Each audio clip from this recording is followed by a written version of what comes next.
Did you know Aristotle studied over 158 Greek city-states just to figure out how a tiny elite seizes power and why they always fail?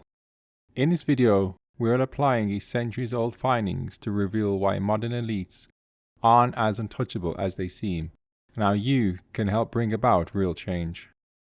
Too often, coverage of this topic is either superficial, focused on sensational headlines, or misleading, suggesting a single hero billionaire can fix everything. Instead, we'll draw on historical context, philosophical insights, and real-world examples to give you the clarity and practical steps you need. Our guide will be Aristotle, who famously dissected the mechanics of oligarchy centuries ago, and whose wisdom remains surprisingly relevant in today's world. First, we need to define oligarchy. It's a system where political, economic, or social power resides in the hands of a small group. They might be hereditary nobles, wealthy industrialists, military commanders, or corporate magnates. The common thread is their disproportionate influence over society's major decisions. Aristotle distinguished oligarchy from aristocracy by pointing out that an aristocracy, in theory, is led by people of virtue dedicated to the common good, whereas oligarchy openly favors wealth or status. In addition, Plato warned in the Republic that once money becomes a society's guiding force, civic virtue declines and resentment grows among those excluded. When an oligarchy first consolidates power, that wealth and influence can create the illusion of stability. Elites can buy loyalty, stifle dissent, and maintain a comfortable status quo. Over time, however, the very mechanisms that gave them control also fuel public anger and institutional decay. As more resources are funneled to the elite, inequalities widen, corruption grows more brazen, and the general population starts to see the system as fundamentally unfair. Once a critical mass of people loses faith in the regime, believing it no longer serves the broader public good, that vast concentration of power transforms into a liability. Instead of feeling reliant or indifferent, people unite against this system. Meanwhile, the oligarchy's inability or refusal to adapt, due to its isolation and reliance on coercion, leaves it exposed when discontent finally erupts, turning its former strength, wealth, influence, and control into the very reasons it collapses. Hence, the oligarchy's powerful hold becomes its Achilles heel. By hoarding so much authority and ignoring the warning signs of public discontent, it essentially sets the stage for its own downfall. Crucially, oligarchies aren't always obvious. A nation may have elections and a veneer of representation, but if a tiny elite effectively steers policy behind the scenes, through lobbying, campaign financing, or corporate interests, it can still function like oligarchy. Recognizing these warning signs is step one in Aristotle's timeless formula. We must identify the mechanisms by which a powerful few dominate society before we can reclaim power for the many. So, let's dive deeper into Aristotle's ideas. In his work, Politics, Aristotle systematically analyzed various forms of governance, including democracy, monarchy, aristocracy, and oligarchy. He believes societies start off aiming for the common good, but can stray when wealth or status becomes a central measure of authority. Aristotle identified that wealth concentration breeds resentment among the broader population, fueling tensions that often end in fractional conflict. By his account, the best safeguard against this is a robust middle class. People with enough resources to be independent, but not so rich as to become detached from everyday realities. This middle class tends to value fairness and moderation, making it a stabilizing force. When that middle layer erodes, society swings towards extremes of wealth and poverty, and the climate becomes ripe for oligarchic rule, or for the violent overthrow of existing elites. Aristotle recognized a pattern in oligarchy's downfall. 1. Wealth fuels complacency. Elites mistakenly believe their resources grant them permanent control, ignoring the public's growing discontent. 2. Corruption runs rampant. With power unchecked, bribery, nepotism, and backroom deals flourish, deepening cynicism about the system. 3. Public anger erupts. People who feel betrayed or unheard eventually unify in protest or turn to an outsider who promises sweeping change. 4. Elite collapse. The oligarchs, isolated and out of touch, can't effectively respond. Their once solid grip slips, paving the way for transformation, sometimes reforms, other times revolution. This cycle isn't just theoretical, it's replayed in different historical epochs, from ancient Greece to modern-day plutocracies. What's crucial is that Aristotle doesn't merely describe the problem, it gives us tools to recognize when an oligarchy is teetering and how moderate voices can steer society toward a more equitable path rather than towards another set of power-hungry elites. To ground Aristotle's formula in reality, let's look at a few historical examples showing how small elites rose and why they fell. First, Athens. Imagine living in ancient Athens at a time when a handful of wealthy landowners control the city's fate. They dictate laws, set taxes, and, most crucially, own much of the land. Tensions simmer among the poorer citizens, who find themselves crushed by debt. Rumours spread that unrest could turn violent at any moment. People are desperate, angry, and tired of a system that caters only to those with wealth. Then along comes Solon, described by Aristotle in the Athenian constitution as the first people's champion. A man with enough influence to speak for both the elite and the struggling masses, he enacts bold measures. Debt slaves are freed. The severe limitations on borrowing against personal freedom are introduced. Cleisthenes would later step in to deepen this wave of change. Under his guidance, new political structures take shape, granting more ordinary Athenians a voice in the governing process. Assembly meetings grow lively with debate, and though not everyone can participate, women, slaves, and foreigners are still excluded. The momentum toward a broader citizen base is undeniable. In short, these reforms diffuse what could have been a catastrophic explosion. By meeting at least some of the common people's demands and granting them a stake in civic life, Athens avoids the bloodshed that might have arisen from entrenched inequality.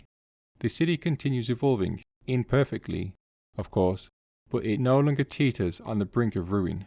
The lesson is clear. Sometimes just enough reform at just the right time can steer a society away from outright collapse. Second, Sparta. Picture Sparta at the height of its power, a militaristic powerhouse led by two hereditary kings, an elite council of elders.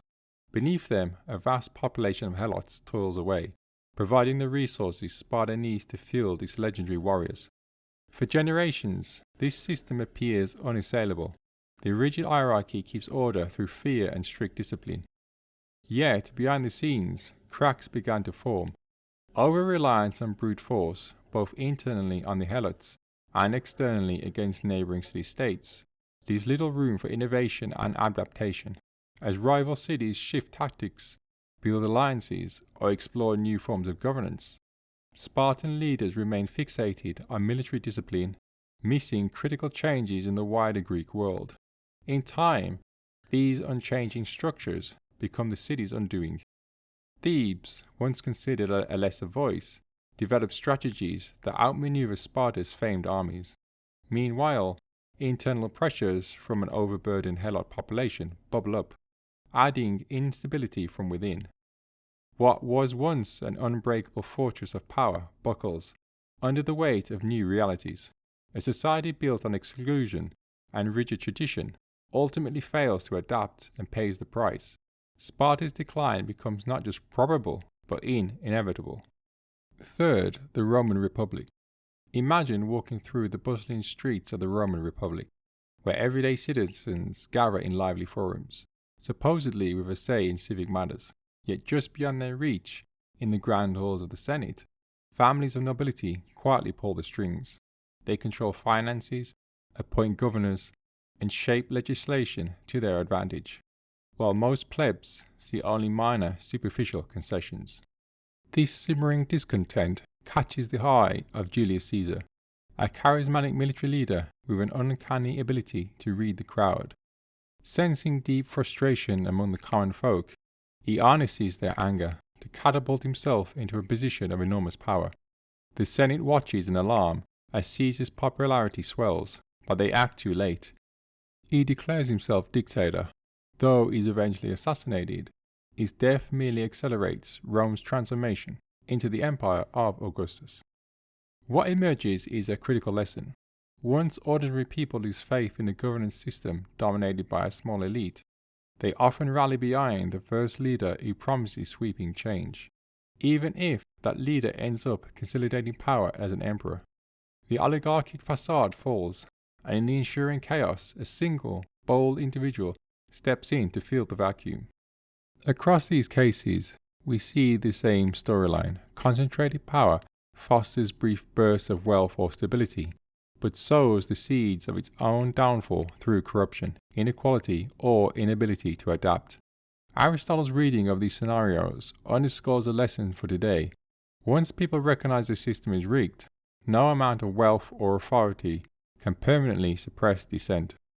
Fast forward to today, where many feel that a tiny fraction of individuals, the 1%, wields outsized influence. We see parallels to earlier oligarchies in 1. Campaign finance. Massive donations skew political outcomes. 2. Corporate monopolies. Industries dominated by a few conglomerates, limiting competition. And 3. Wealth inequality. Spiraling costs of living contrast sharply with soaring executive pay. During the Gilded Age in the United States, industrial robber barons like Rockefeller and Carnegie shaped entire markets, fueling resentment that led to progressive reforms, such as antitrust laws and labor protections. Similar outcries surface today. Think Occupy Wall Street or the Yellow Vests in France, warning of entrenched power structures that, if ignored, might bring about radical and unpredictable upheavals. Yet, media coverage can be misleading, sometimes framing a single entrepreneur or charismatic figure as the solution. In reality, as Aristotle and history warn, a populist strongman or an heroic billionaire rarely solves the core problem: excessive centralization of power. They might challenge certain elites, but often become new oligarchs themselves. And why is this superficial coverage dangerous? 1. It simplifies complex issues into good guys versus bad guys, missing the deeper economic and institutional factors at play. 2. It diverts attention from community-driven solutions like grassroots organizing or policy-level reforms. And 3. It erodes trust in meaningful change when these heroes fail to deliver structural improvements. Aristotle's formula is about balancing wealth and power, reinforcing civic institutions, and ensuring the public has genuine representation. When we understand how oligarchies form and collapse, we're better able to spot the early warning signs, apply historical lessons to modern contexts, and avoid the trap of waiting for a single savior. Instead, we can push for measured reforms, like fair campaign finance laws, strong unions, and transparent governance, that gradually erode oligarchic control without leading to violent upheaval. So, how can we move beyond confusion and frustration and avoid the trap of simplistic hero worship? Let's draw directly from Aristotle's timeless formula and Aristotelical insights to outline practical steps for reclaiming power. 1. Educate yourself with credible sources. Seek out investigative journalism, academic research, and community-driven outlets not beholden to corporate interests. This arms you with the truth needed to challenge superficial narratives. 2. Support strong middle-class policies. Societies fare better when wealth is distributed broadly enough that no single group dominates. Advocate for fair taxation, affordable education, and small businesses' development. These strengthen the buffer that keeps oligarchs in check. 3. Form broad coalitions.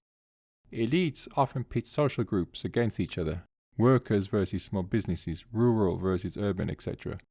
Align with people who share an interest in reducing centralized power, whether they're union organizers, ethical entrepreneurs, or civic leaders. Unity dilutes oligarchic influence. 4. Demand transparency and accountability. Corruption thrives in the dark. Push for open governance, public budgeting, transparent campaign financing, anti-corruption laws. Use local forums, social media, and public record requests to hold officials to their word. 5. Engage in incremental non-violent reform. Aristotle's caution. Violent upheaval often just swaps one elite for another. Gradual reform can diffuse tension without destroying civic institutions. Pressure your representatives, vote in local elections, sign petitions for policy reforms. Legal steps sustained over time can topple even entrenched elites by undermining their legitimacy. And 6. Foster ethical, community-focused leadership. Populist strongmen often promise salvation but end up consolidating power. Support leaders who emphasize servant leadership, moral values, and inclusivity. If you're stepping into leadership yourself, model transparency and a commitment to the broader good. If you want to learn more, click on this video here and see why Socrates hated democracy.